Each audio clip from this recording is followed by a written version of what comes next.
In there. Nope. What?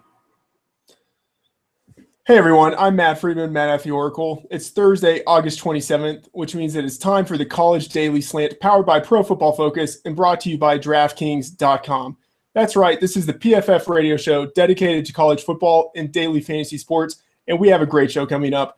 With me is Wes Hubert, the boss hoss of college football knowledge and a PFF fantasy college football lead writer. You can follow him on Twitter at PFF_Wes. Wes, how's it going? Going great, Matt. How about yourself? I'm going well. Do you like the nickname Boss Hoss? I just came up with it. I don't know if it suits you. I don't know if you like it or not. I can come up with another nickname if you want. Honestly, it doesn't matter to me. You call me what you want. That's the way I like it. Yeah. All right, Wes, the college football season is just 1 week away, and you have been pumping out the content. Your college fantasy football previews are awesome. You're going conference by conference and looking at all the players at the skill positions, and you also have college fantasy redraft rankings that are incredibly thorough. You have players broken out into tiers. You list their bye weeks. That one document might be the most important resource out there for people wanting to play college fantasy football this year. Of course, everybody can read Wes's work and so much more at Pro Football Focus. The site has a new design that makes it easy for you to find all the pro, college, and fantasy content you want. And the best way to access it is by subscribing to PFF Fantasy Gold for only $29.99. That premium package gives you all the goods, PFF fantasy articles, tools, data, rankings, and you even get a 2015 draft guide. That's a fantastic value. Start subscribing today. All right, Wes. Last week, we ran through the big storylines in college football, and we also covered some general strategies for college football DFS. This week, we are doing a position-by-position analysis of the top skill players in college football, and we'll also talk about some players who are over or undervalued. And then at the end of the episode, Wes and I will be giving you our DraftKings and FanDuel plays for the opening Thursday slate of games. We've got a lot to cover. Let's get to it. Wes, as I just mentioned, you have fantasy rankings for the college football season. Again, they are on the site. Everybody should check them out. Let's go through the rankings, starting with quarterback. Your top quarterbacks are Deshaun Watson from Clemson and Trevone Boykin from TCU. Give us the rundown on these guys. Why are we expecting big things from them in 2015? All right. Well, yeah, I have Watson first, and it's an interesting choice considering he missed a lot of time last year. He tore his ACL. He was a true freshman. He's coming back, and he's recovering from that surgery. But we're talking about a guy who he was one of 5 quarterbacks in all of college football last year with 115 attempts that had a CFF QBR above 100. The other 4 being Marcus Mariota, Cody Kessler, Cardale Jones, and Bryce Petty. We're talking about an elite player. He finished 5th last year in completion percentage in the country. He finished 19th in accuracy percentage. He finished 11th in 20-plus yard attempt percentage. He had the highest QBR in the country after 2.5 seconds. And he returns with 2 of the best wide receivers in all of college football, and Mike Williams, as long as everything's all right with that hamstring, and Artavis Bryant. And honestly, one of the things I really like about him is that, not that I really like about him, but that's going to help his production this year, is the fact that the number 1 defense in the country last year is only returning 3 players. We're talking about a team that's going to need to score some points. With Boykin, it's amazing. In 2013, the entire offense scored 4,138 yards or posted, and when they converted Boykin over from wide receiver, the passing offense alone put up 4,240 yards. It's a ridiculous turnaround for that team. The defense has always been there. The offense is caught up. It does slightly cloud his future, the fact that he switched positions. We don't really have a long time frame of him being under center, but his entire offensive line will return. Actually, the entire offense will return outside of their left tackle. I'm not even going to try to pronounce his name. And one of the things that I saw watching tape on Boykin that he does need to improve on is he threw a lot of balls into double coverage, triple coverage. I mean, he just has so much faith in his wide receivers, and it led to his 10 touchdowns, or at least aided that total. And then another thing that he needs to do is he needs to lower the number of sacks that he took. When he held on the ball less than 2.5 seconds, he only allowed 2 sacks all year. But when that number went above 2.6 seconds, it went up to 19 sacks. If he can do that, that'll help him out statistically, keep the offense rolling. And for Russell, I mean, we talked about him last week. This guy's amazing. He's got amazing wide receivers around him, and everything I said last week still stands. All right, so give us one player, only one quarterback that you think is either overvalued or undervalued. Okay, let's see. Overvalued, I mean, it's an easy choice for me. Everyone's high on Kyle Allen. I am not. I watched all of his high school game tape. He's got poor footwork, and it's carried over into College Station. It's not a thing that's going to help him get to the NFL. That's for sure. His completion percentage fell by 20% under pressure. His QBR dropped by 25% when he wasn't allowed to use play action, during plays. And then he had a 65% drop in QBR when he held onto the ball longer than 2.5 seconds. They're just not good traits to quality production. The one guy that I really like, though, that pretty much I can get at whatever draft pick I want in drafts right now is Greg Ward Jr. The addition of Tom Herman from Ohio State as their head coach is just gonna be a godsend for that offense. And on top of that, we're talking about another guy that transitioned from wide receiver mid-season, and he posted an elite 88.27 CFF QBR last year, and he also put up 60 yards rushing on the ground per game. His 76% accuracy percentage was elite. He's someone to watch. All right, let's transition to the running backs. Your top 2 running backs are Ezekiel Elliott of Ohio State and Elijah McGuire of Louisiana Lafayette. There are so many productive running backs in college football right now. How did you settle on these 2 guys? Okay, well, let's skip over Elliott since we spoke about him last week. Let's go to my number 2 and 3, Elijah McGuire, Nick Chubb. All right. As far as McGuire, I'm just blown away by the guy's talent. He has 4.49 speed, which isn't the fastest, but it's amazing to me that nobody recruited him coming out of high school. Nobody even scouted him. He was completely overlooked. Yet he rushed for over 2,500 yards with 12 yards per carry and scored 31 touchdowns. And he was also their quarterback, threw for 500 yards and 5 touchdowns. Came over to Louisiana Lafayette. All he did his true freshman season was lead the nation in yards per attempt with 8.4. And then last year, he split the carries with Alonzo Harris, and actually he scored 14 touchdowns, but Alonzo Harris took 12 of them. Alonzo Harris is gone now.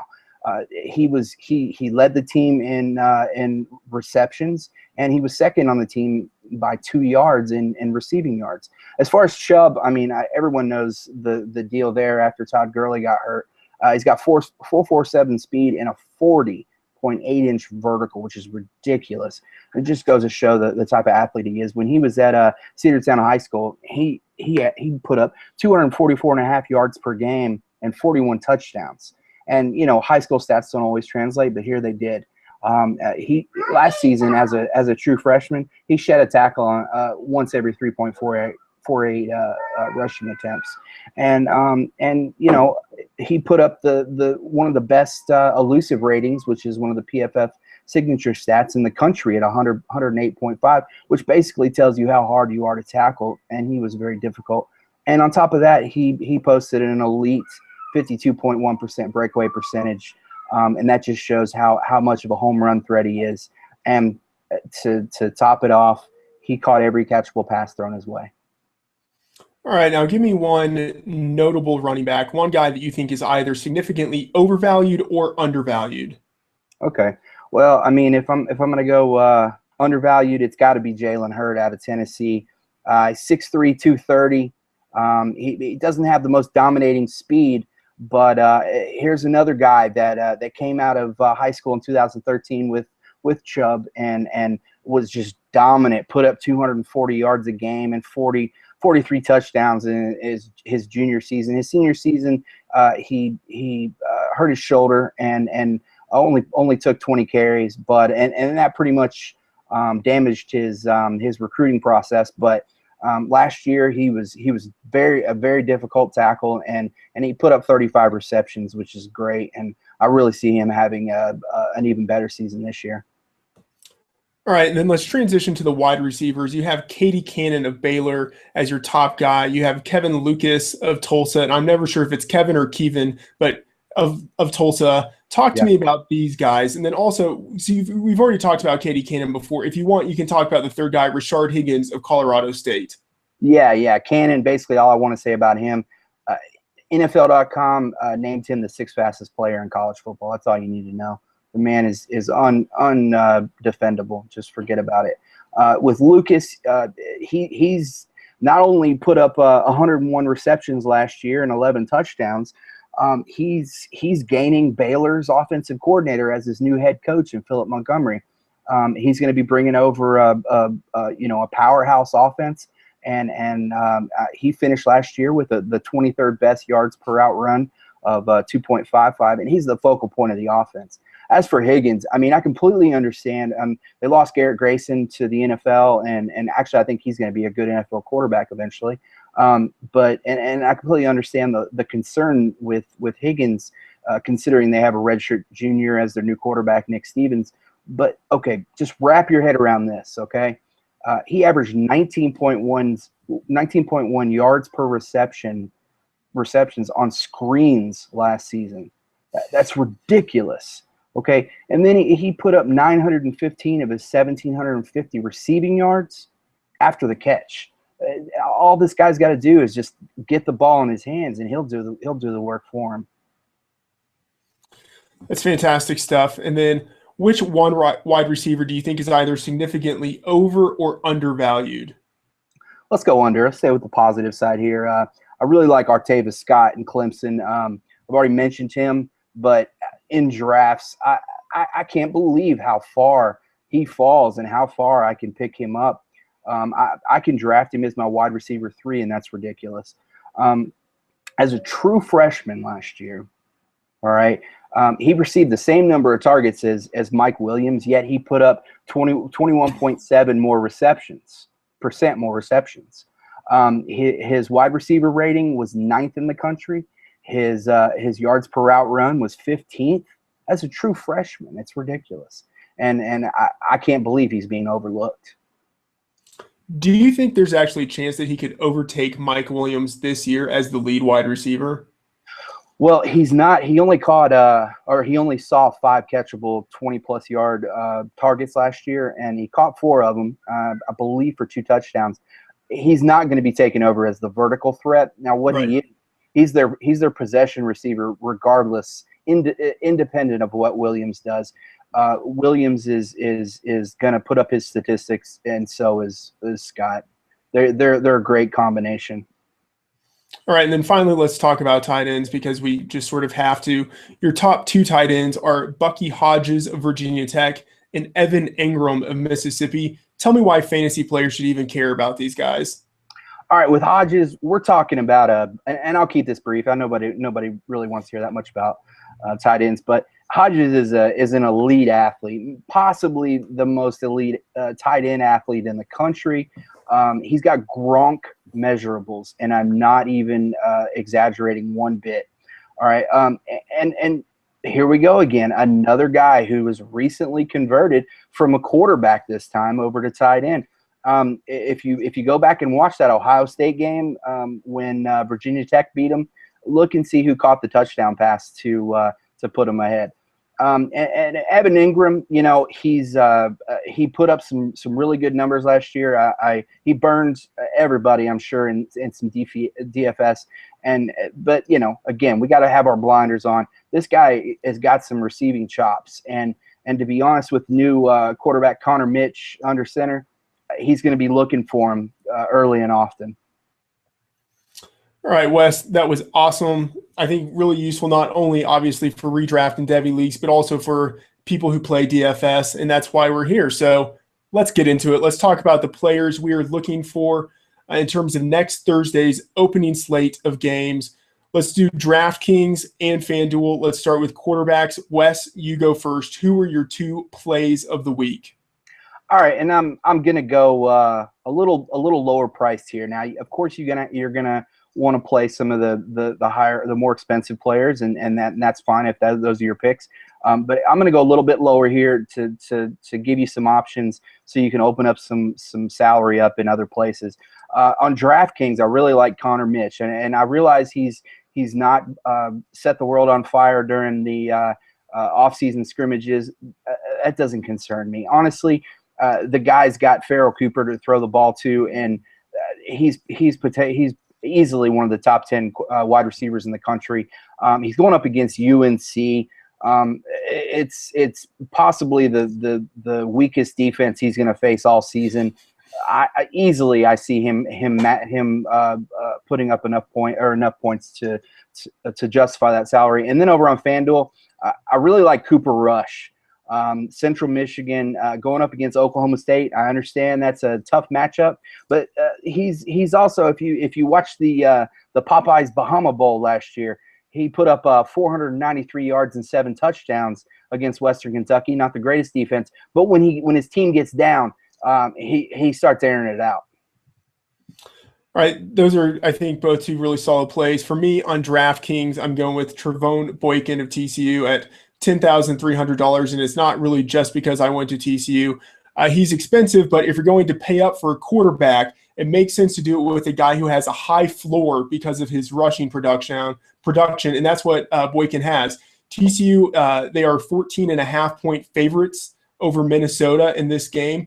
There's an over-under of 57.5 points. That's a smoking shootout right there. Minnesota is okay, but I think that TCU's stout defense will get a good number of stops that will result in a lot of drives and scoring opportunities for TCU's offense. They enter the game as the number 2 team in the country, and I know I'm starting to walk down narrative street here, but I think after not making the playoffs last year, I think they want to make a big statement, and I think they want to give that offense an opportunity to get rolling. So even if they get up by a lot, I think that Boykin will still get some quality time in that game to let the offense get rolling and let that team make a statement.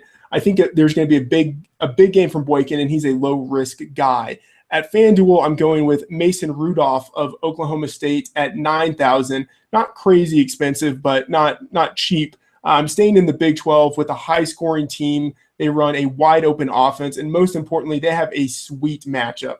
They're favored to win by 23 points versus Central Michigan from the MAC in a game with an over-under of 54. A lot of points are going to be scored in this game. And even if they get up by a lot, Oklahoma State is not the type of team that will try not to score points. They're going to keep on piling it on. And last year as a freshman, Rudolph ended the season with an impressive 3-game stretch. I think he's going to keep that going. He's going to pick up where he left off against an overmatched opponent. Wes, let's go to running back. Who are your DraftKings and FanDuel plays of the week for that position? Okay, over on DraftKings, I'm going AJ Ouellette at $6,400. Going up against Idaho. Idaho is a really good offense. I really think they're going to produce some numbers this year, but AJ Ouellette's going to run all over the top of them. He's last year as a true freshman, he put up impressive numbers. And honestly, the Idaho I believe finished 123rd in the country in rushing defense. So I'm all over AJ Ouellette this week. On FanDuel, just to mirror everything you said about TCU, I'm all over Aaron Green.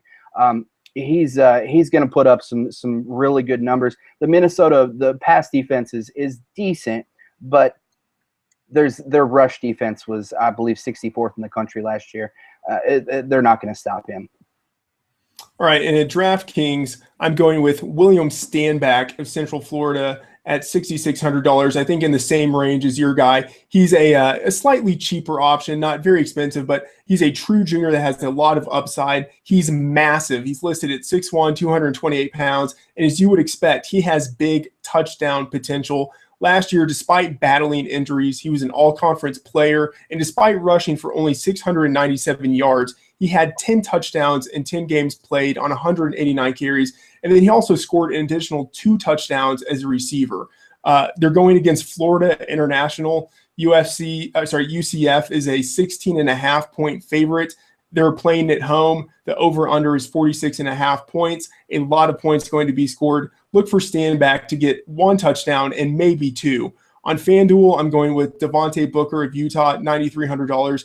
Probably one of my favorite running backs in the country this year. He's not cheap, but he's worth it. Wes, you have him ranked as your number 10 running back on the season in your rankings. He was fantastic last season and a first-team all Pac-12 selection. That was his first year at Utah after transferring from community college. Booker was one of the most productive running backs in the country, a true workhorse, and based on an adjusted rushing production metric that I have, he accounted for over 90% of his team's rushing production, which is an elite percentage. And best of all, last year he was a fantastic receiver, 43 receptions for 306 yards and 2 touchdowns. That receiving production gives him a really high floor. He's the motor of that Utah offense. He's bulked up a little bit. Last year, he was 203 pounds. This year, he's 212 pounds. That should give him just a little extra stamina, hopefully, for the end of games. He can really power it out.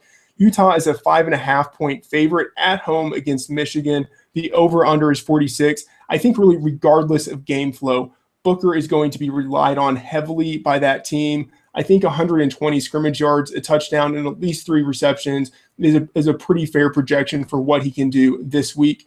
Wes, let's go to the wide receivers. Who are your plays at that position? All right, yeah, and this is going to come a little surprising, and it's a deeper play. I like Latavius Rayford on Vanderbilt. They lost C.J. Duncan recently to a knee injury. He's out for the year. He was their number 1, and basically Brandon Doughty is going to be throwing for days on them, and they're going to need some production through the air. Latavius Rayford's going to be there for him, and comes in at $4,000. He's a great guy to throw on your roster at the very end. And another thing I wanted to touch on though is when we're talking about DraftKings, we need to remember that they're not using the tight ends this year, and that changes everything. It makes you you want to get that extra player, that extra flex position in your lineup, and you can't bring in that low salary of a tight end. So when you see that extra running back you want to add, you got to throw some low salary guys into your roster. Over on FanDuel, which has the tight end, and you can still do the same type of strategy. I really like Mac Hollins. Going up against South Carolina, I really see South Carolina going up early there. I think Marquise Williams is going to be basically he just lives in the shotgun and throws deep. Mac Hollins caught every one of his 20-plus yard attempts catchable targets last year for 4 touchdowns. I mean, he's a monster deep. I really think he's going to be almost a sure thing for a touchdown. I really like those 2 calls. My guy for DraftKings is Caleb Jones of Arizona at 6,100. I think he has the potential really to be a top wide receiver this week, but you don't have to pay the iron price for him. He's a big-bodied redshirt junior, 6'3", 215 pounds. He's good size for scoring touchdowns. Last year was really his first season as a full-time player, and he led Arizona in every receiving category, 73 receptions, over 1,000 yards, 9 receiving touchdowns, and he did that with a freshman quarterback who was pretty good and should continue to improve this year, which should help out his number 1 receiver. And most importantly, this is a matchup sent from the football gods. Arizona is a 31.5-point favorite at home against UT San Antonio in a game with an over-under of 52.5 points. Head coach Rich Rodriguez is not one to take it easy on opponents when he has a lead. Last year against the same team, UT San Antonio, Jones had 4 receptions for 143 yards and a touchdown. He also feasted on other overmatched opponents last year. I really look for him to continue that trend. And then on FanDuel, I have Josh Doctson of TCU at 8,300. I think if you're a fan of Trevone Boykin this week, you also have to be a fan of his top wide receiver. He's not cheap, but he's worth it. Wes, you have him as the number 10 wide receiver this season. Doctson is listed as 6'3", 195 pounds. I wish he were thicker. I wish he had a little more man weight on him, but he's plenty tall, and he uses his height well. He's great at making contested catches. And last year, in an offense that really liked to spread the ball around, he still had maybe the best season ever for a TCU wide receiver, 65 receptions, over 1,000 receiving yards, 11 touchdowns in 13 games. As QB Trevone Boykin lights up Minnesota, I think that Doctson should get some love. The one thing to watch out for is whether Doctson actually suits up for the game. He had a broken hand in spring ball, and then he missed some more time recently with an undisclosed injury. The reporters in Fort Worth are saying that he will play, but be sure to keep an eye on that situation. So if you're the type who doesn't like guys who aren't 100% healthy, because he probably isn't, or if you're worried that he might get pulled if TCU goes up by a lot, then maybe go with someone else. But I think he's worth the risk, and I think 100 yards and a touchdown are pretty realistic. Okay, Wes, as you mentioned, DraftKings does not have the tight end position, but FanDuel does. Who is your play of the week at FanDuel? Okay, well, at tight end, I'll throw 2 at you. I like Deion Watson. He's on Idaho, $3,400, going up against Ohio. He scored 3 touchdowns in the recent scrimmage they had, fall scrimmage, and he was named the MVP of the offseason camp. He's going to have a good year this year, and he's coming in under the radar. And the other guy is, I'm just going to go ahead and combine him with Latavius Rayford, Stephen Chew. He's one of the top tight ends in the country, and $3,900. It's if you have the money left over, which on a lot of FanDuel rosters I usually do. I'm throwing Stephen Chew in there. Okay, and then on FanDuel, I have Braxton Deaver of Duke at 3,500. Wes, you have him as the number 9 tight end this season. He's a 6th-year senior, so he literally is a man among boys. Last year, he was poised to have a big season. Then he tore his ACL in the preseason. In his 2013 junior year, he was the team's 2nd receiver in all categories with 46 receptions, 600 receiving yards, 4 touchdowns, behind wide receiver Jamison Crowder, who is now in the NFL. He's listed at 6'5", 245. He's the ideal size for a move tight end, and he's on a team without an established lead wide receiver. It's really conceivable that he could be his team's best receiving option this year. And finally, Duke is a 9-point favorite against Tulane. This game has an over-under of 47 points. I think it'll be a high-scoring game, and someone on Duke's team is probably going to catch a touchdown. I think the odds are pretty decent that it could be Deaver. Okay, let's go to FanDuel. Let's go to DraftKings. FanDuel doesn't have a flex position. DraftKings does. Wes, which guy on DraftKings this week has you feeling flexy? All right, well, if I'm going flex at a running back, or I'm going to fill it with a running back, and for the most part, sometimes I get convinced into a wide receiver, but I like Shaquille Powell, Duke against Tulane. They're the guy that I would really be all over. Sean Wilson's out with a lower leg injury. If he plays, I will absolutely have him in my lineups. But as it stands, I'm probably going to go Shaquille Powell for the time being, and I also like Ty Isaac of Michigan. He's more of a tournament play, I know, but for $6,200, if he gets a good share of those carries, he is an absolute monster. The USC transfer. And I really think that Jim Harbaugh is going to be looking to have the offense dominated by the run this year. If you look back at his time at Stanford, and also when he was at San Francisco, his first year as the head coach was basically absolutely shifted towards the running game. And I think that with the quarterback situation that they have, whoever's at running back is going to be going to put up some decent points this year. Yeah, I like that. My flex at DraftKings is senior running back Roderick Williams of Minnesota at $5,100. He's a big running back listed at 5'11", 228 pounds, so almost like a carbon copy of David Cobb. He's playing in a game that is expected to be high scoring again against TCU. I think he's an underrated receiver out of the backfield. And even when Minnesota is down, they still like to run the ball. I think that 15 to 18 touches is fairly reasonable. And for a flex play, I think that's nice. It's something you can count on. And if Minnesota does get near the goal line, I think he will get a couple of opportunities to try to punch it in. Not a sexy play, but I think he could get the job done. And then finally, a little segment I like to call Wes's Winners. Wes, give me two guys you think could be GPP superstars, one on DraftKings and one on FanDuel. All right, let's see. If I'm going on DraftKings, I'm all over Brandon Shepard. He was the beneficiary of that 3-game stretch last year by Mason Rudolph. He's just a little over $6,000, and he's somebody you got to have on your roster. And then over on FanDuel, if I'm touching again on the player I mentioned last week, but I really like Chris Carson on Oklahoma State, same team. He was just placed first on the depth chart today, and he's a monster from JUCO as well, first season, and I'm really excited to see what he's going to do. All right, Wes, fantastic stuff. This is going to be a great season of college football, and Wes and I will be there with you every step of the way on the College Daily Slant. Be sure to tune in next Thursday for our DraftKings and FanDuel takes. Of course, you can catch us on PFF Radio. You can subscribe to the show on iTunes, listen to the show on Stitcher and Blog Talk Radio, and watch the show on YouTube and the Fantasy Sports Network. For Wes Huber on Twitter at PFF_Wes, I'm Matt Friedman, Matt at the Oracle. Thanks for tuning in.